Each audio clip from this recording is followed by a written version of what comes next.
And then the other thing that you mentioned about the giving, and to me that comes back to this feeling of there's people who look at scarcity, there's scarcity-minded people, and then there's abundant-minded people.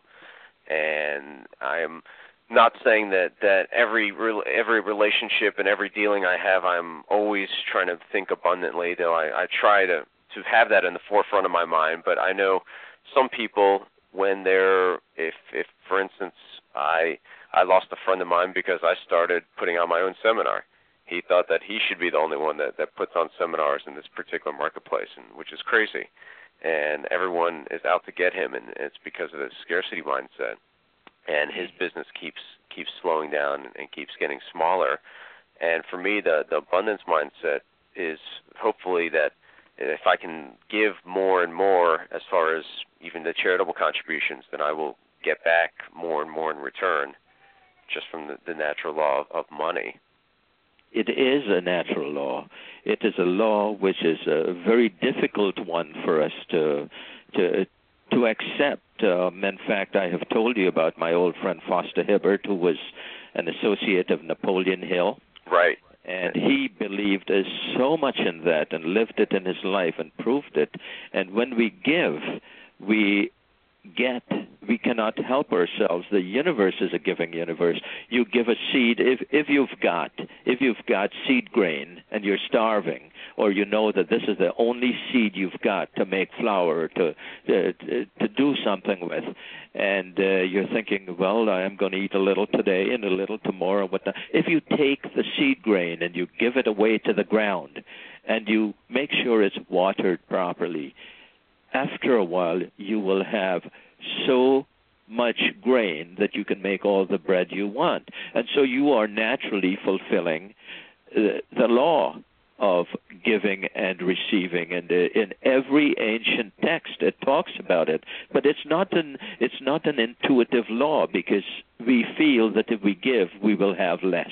Right. If I have $10 and I give away $6, well, then I only have 4. And only is a more deadly disease, because it's called, we can all die of onlyness, because we never can outgive the universe. That's the law. Now, my example is clear. There are friends of mine who said, John, you could be a multi-millionaire within a few months if you want to. Why don't you do that?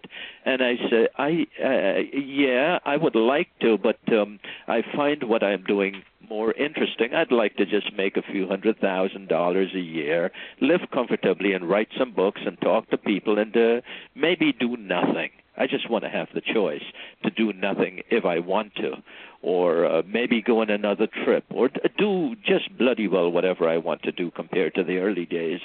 It's my choice. How much is enough? I don't know, but take, for example, this year we'll be doing a few things which will create a little bit more affluence. Do I want to make that 1,000 times more? No. Am I not going to leave stuff for my kids? You know what? Let them earn their own. No, of course I'm going to help them a little, but stuff like that. But you are fulfilling the need of other people. You are giving, and this friend that you lost by feeling that he should be doing this, and now if that happened, he wasn't a real friend in the first place. And this is not a competitive universe.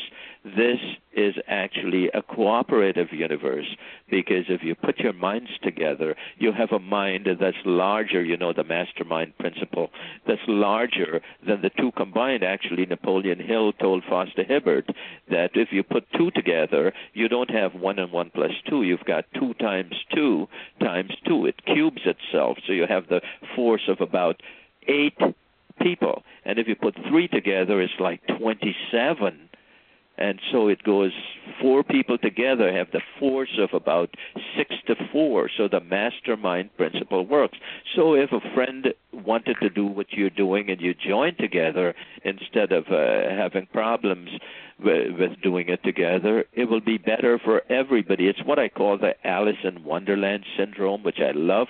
It says all have won, and so all must receive prizes.